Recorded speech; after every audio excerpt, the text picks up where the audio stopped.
Pozdravljeni. V zgodovini Formule 1 je le malo voznikom uspelo uteležiti vse tiste lastnosti, ki naj bi jih imel nek idealiziran voznik, šampion tega nam ljubega športa. In tisti, ki so se najbolj približali tej podobi popolnosti, so bili po mnenju mnogih Peter Collins, Alfonso de Portago, Pete Revson, Elio De Angelis, oziroma tudi Jean Alesi, vsaj deloma. A nihče, ponavljam, nihče se tej idealizirani podobi ni tako približal kot François Cévert.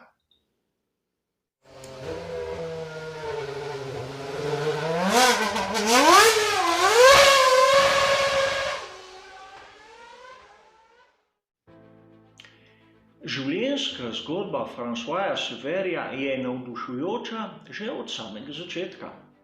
Rodil se je namreč 25. februarja leta 1944, v času, ko je bila njegova rodna Francija še pod okupacijo Nemcev. In to ne bi bilo nič takega, če njegov oče ne bi bil Charles Goldenberg, znani pariški draguljar, kateri je prebegnil iz carske Rusije leta poprej, ker so tam preganjali njegovo židovsko vero. In poleg tega Charles Goldenberg se je tudi pridružil odpornemu gibanju v Franciji. Zato so se v družini odločili, da mladega Françoisa bodo vpisali s priimkom matere v dokumente, to se pravi Cévert, in ta priimek mu je ostal do konca njegovih dni. A mladi François je seveda odraščal v izjemno privilegiranem okolju, kjer mu nič ni manjkalo. Dobil je enkratno izobrazbo, spoznal je življenje iz tiste najlepše strani. A poleg tega je imel izjemen karakter, bil je izjemno čeden, vsaj tako pravijo, a poleg tega samozavesten in po svoje tudi skromen, kar bomo videli v nadaljevanju. Že tam, okrog 16, ga je prijela strast po hitrosti in dirkah. S svojimi prijatelji po pariških ulicah je prirejal dirke z vespami. In tam se ga je prijel prvi nadimek, namreč vsi so ga klicali princ. In seveda razumljivo je zakaj. Bil je praktično nek arhetip tistega princa, ki ga vidimo v mnogih pravljicah, kateri je narisan na ilustracijah. A François Cévert je seveda, po mojem osebnem mnenju, tisti prvi princ, kateri je resno prišel v Formulo 1 in vdahnil tudi malce glamurja v to kategorijo motošporta. Potem, ko je končal služiti svoji domovini v oboroženih silah, se je še z večjo vnemo lotil udejstvovanja v motošportu. Tokrat na 4 kolesih, vpisal se je v razne tečaje, v razne šole, dosegal dobre rezultate, tako da je tudi dobil sponzorstva in razumeti moramo, da to je bilo čisto iz njegove osebne strasti. Ni mu bilo potreba dirkati, da bi postal slaven, bogat oziroma premožen. In tu moramo iti na dirko Formule 2 leta 1969. Seveda, predtem je zmagal že marsikatero dirko in tudi prvenstvo, a na tej dirki, katera je bila v Franciji, v remiju 69, kot sem povedal, je srečal Jackyja Stewarta. In to srečanje bo zaznamovalo njegovo intenzivno, strastno, a nažalost kratko življenje do konca. V tisti dirki je bil François prvi, Jackie Stewart komaj 4. In Stewart je spoznal tisti izjemen, divji talent, kateri se je skrival v duši tega čednega Francoza. Bil je kot surov diamant, a manjkalo mu je ogromno, da bi njegov talent zbrusili v tisto pravo obliko. Seveda leta 1969, če nihče ni računal nanj.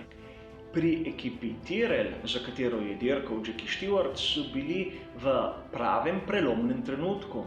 Namreč med 1969 in 70 so zapustili Matro, začeli so na svoje v prvi sezoni leta 1970 z šasijami March.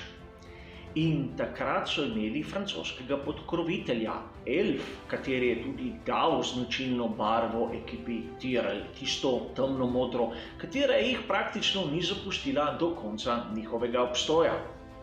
A takrat v ekipi za Formulo 1 sta bila Jackie Stewart in na začetku leta 1970 je bil tudi prisoten Johnny Servoz-Gaven, znani francoski playboy, kateri pa ni bil slab voznik Formule 1. Le da se je na sredini sezone kar naenkrat odločil, da on bo nehal s Formulo 1. In takrat so bili praktično zopet na razpotju, koga poklicati. Seveda, François Sever je imel dobre kontakte tudi pri Elfu, Jackie Stewart se ga je spomnil z tiste dirke leto poprej v Formuli 2. Skupaj s Kenom Tyrrellom sta ga šla gledati na dirko Formule 2 v Crystal Palace in odločila sta se, da je pravi. In kar naenkrat je med Stewartom in Severjem nastalo nekaj, kar marsikdo danes v današnji Formuli 1 pomislil, da je nemogoče v tem krutem svetu motošporta. Ne samo, da sta postala prijatelja, ne samo na progi, ampak tudi izven proge. Nastal je nek odnos učenec-učitelj. Namreč na začetku je bilo pogosto videti to, da je Jackie Stewart vozil predvsem na kvalifikacijah pred Françoisem Severjem in mu kazal linijo. A tudi François Sever se je obnašal do Jackiea Stewarta tako, kot da mu je idol, malo da ne bog. Poslušal ga je, spraševal je in kar je najbolj zanimivo, zmeraj je poudaril to razliko med njim samim, Françoisem Severjem in Jackiejem Stewartom. Ni malo intervjujev, ko je lepo priznal, da sam počne preveč napak, da bi bil lahko konkurent Stewartu in da se uči od njega. Namreč proti koncu je tudi priznal, da počasi v enem samem krogu postaja tako hiter kot Stewart, a on ima še preveliko prednost, kajti dobro se zaveda, da ne sme delati napak. In seveda tu kaže tudi samozavest Françoisa Severja, katerega ni bilo sram priznati njegove šibkosti. In seveda, François Sever in Jackie Stewart sta bila tudi, kot sem že omenil, osebna prijatelja, katera sta se družila izven proge. Nastala je neke vrste razširjena družina, kjer so bili Ken Tyrrell s svojo družino, Jackie Stewart s svojo družino in François Sever. In že ko govorim o družini, tudi sestra Françoisa Severja se je poročila z znanim francoskim voznikom Formule 1. Namreč svak Severja je bil Jean-Pierre Beltois, samo tako kot zanimivost. In ko so pri ekipi Tyrrell začeli resno izdelovati svoje šasije, so morali na začetku praktično narediti dva tipa. Enega malo manjšega za Jackiea Stewarta in enega malo večjega za Françoisa Severja, kateri je bil višji od malega Jackiea Stewarta. A že v prvi sezoni šasijo Tyrrell 002 na zadnji dirki, veliki nagradi Združenih držav v Watkins Glenu, je François Sever dosegel svojo prvo in edino zmago. Čeprav v sezoni 72 ni imel kakih rezultatov, je bil viden njegov napredek, kako je postajal iz dirke v dirko modrejši, bolj preračunljiv in iz tega je izhajalo tudi, da je imel hitrejše čase, bolj konstantne čase in je bil zmeraj bolj pripravljen sprejeti tisto vlogo prvega voznika. Namreč Jackie Stewart na začetku sezone 1973 je začel razmišljati, da ima Formule 1 dovolj. In v čast in v zahvalo Kenu Tyrrellu se je odločil, da bo ostal v Formuli 1 do konca tiste sezone, dokler ne bo do konca vzgojil svojega naslednika, Severja seveda. In tako je tudi bilo, še zmeraj sta imela tisti enkraten odnos učenec-učitelj, z dirke v dirko jim je šlo bolje, čeprav tista šasija, katero sta jo imela na razpolago, je bila daleč od idealne. Govorimo o šasiji Tyrrell 006. Izjemno hiter bolid, kateri je bil pa izjemno agresiven. Ukolikor si naredil najmanjšo napako, ti ni oprostil nič. Po besedah samega Jackija Stewarta je bila to praktično zasluga izjemno kratke medosne razdalje in če si dal prehitro plin, je bolid izgubil ves oprijem, katerega je imel. In o tem je Jackie Stewart stalno opozarjal Severja. In na koncu sezone, praktično na tisti dirki, katera naj bi bila zadnja dirka Jackija Stewarta, njegova 100. dirka v Formuli 1, se je zgodilo tisto, kar marsikdo še danes s težkim srcem spremlja. 6. oktobra leta 1973 so bili vsi največji vozniki Formule 1 zbrani zopet na zadnji dirki sezone v Združenih državah v Watkins Glenu, na isti progi, kjer je 2 leti poprej François Sever zmagal. Jackie Stewart je vedel, da bo to njegova zadnja dirka, a ni še dal uradne izjave.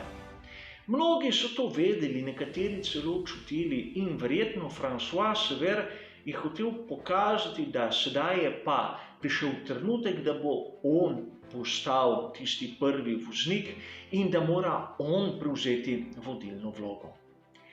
Na kvalifikacijah se je trudil prehiteti Jackija Stewarta, kateri pač ni bil več tako motiviran. Bil je že svetovni prvak za sezono 1973, da se razumemo. In opozoril je Françoisa Severja, da tisti prvi del proge v Watkins Glenu, tako imenovani SS, ovinek 2, 3 in 4, naj pelje v 4. prestavi in ne v 3., kajti tisto preveč visok navor bi znal povzročati težave. V 4. prestavi naj bi imel prav dovolj hitrosti, da bi dosegel pole position. Seveda, nasvet, katerega François Sever ni upošteval. Izgubil je oblast nad svojim Tyrrellom, obrnilo ga je in priletel je na zaščitno ograjo z glavo navzdol. Na tisti dirki je za ekipo Tyrrell nastopil tudi 3. bolid, v katerem je bil Chris Amon. In Jackie Stewart, kateri je pripeljal za Severjem na kraj nesreče in videl temno-modre razbitine, je mislil, da je se kaj zgodilo Amonu. A ko ga je videl ob robu proge mahati, da je z njim vse v redu, mu je bilo jasno. Namreč prebledel je in takoj zapeljal v bokse. Prvi, ki je bil pri ostankih bolida Françoisa Severja, je bil Jody Scheckter. In še danes lahko opiše, kako je bila to ena izmed najbolj pretresljivih izkušenj v njegovem življenju. Tudi mnogi drugi, kateri so bili prisotni takrat na progi, niso niti mogli razumeti, kaj se je pravzaprav zgodilo. In seveda ekipa Tyrrell na tisti dirki ni nastopila, tako da je Jackie Stewart na svojem rekordu dirk postal samo z 99 nastopi. To ga je pretreslo in mu dalo potrditev, da je bil pravi trenutek, da je končal z dirkami. Čeprav ta potrditev je prišla z neko tako zasoljeno ceno, katero ni hotel sprejeti. In to ni bila le smrt moštvenega kolega, to je bila smrt prijatelja, malo da ne družinskega člana. če danes pogledamo tisti park, kateri stoji ob vili, katero ima Jackie Stewart, bomo videli množico klopic. In na vsaki izmed teh klopic je ime kolege, katerega je Jackie Stewart izgubil v tistih letih. In na najlepšem mestu je tista klop, katera je posvečena Françoisu Severju, ker nam tudi pove, kakšna je bila navezava med trikratnim svetovnim prvakom in legendo Formule 1 ter tem mladim princem Formule 1, kateri mu je le malo manjkalo, da bi zasijal v vsej svoji veličini. A preden končam, je treba povedati še eno zanimivo legendo, katero se veže pravzaprav okrog družine Stewart in Françoisa Severja. Kot sem že prej omenjal, Sever je bil mnogokrat gost pri Stewartovih, kjer jim je kratkočasil večere s svojim enkratnim igranjem na klavir. In kot naprimer Elio De Angelis, tudi François Sever je bil enkraten pianist. Njegov najbolj priljubljen motiv je bila Beethovenova sonata številka 8 v C-molu. Nič kaj takega, to je pogosto rad igral. In ko je umrl v Watkins Glenu, kot sem že povedal, leta 1973 oktobra, je nato bil božič pri Stewartovih precej otožen. Ne samo, da Jackie Stewart ni bil več v Formuli 1, izgubili so nekoga, kateri je bil del njih. In takrat sin Jackia Stewarta, Mark, kateri je imel 5 let, je na predvečer božiča prosil mater Helen, če mu da nekaj denarja, da bi kupil nekaj za vso družino. No, odpeljala ga je ganjena v trgovski center, kjer ga je čakala spredaj, da je mladi Stewart sploh tam izbral tisto darilo za vse. In samo po sliki na naslovnici v trgovinah s ploščami je izbral ploščo s posnetki klavirskih skladb Beethovna, katere so bile tako ljube Severju in katere jim je igral. Torej, François Sever, čeprav je odšel iz življenja vseh v družini Stewart, je zmeraj ostal nekako vezan na njih vse. In tudi to nam pove, kako pomembna je ta ikona za vse, ki imamo radi Formulo 1. Hvala za vašo pozornost in nasvidenje.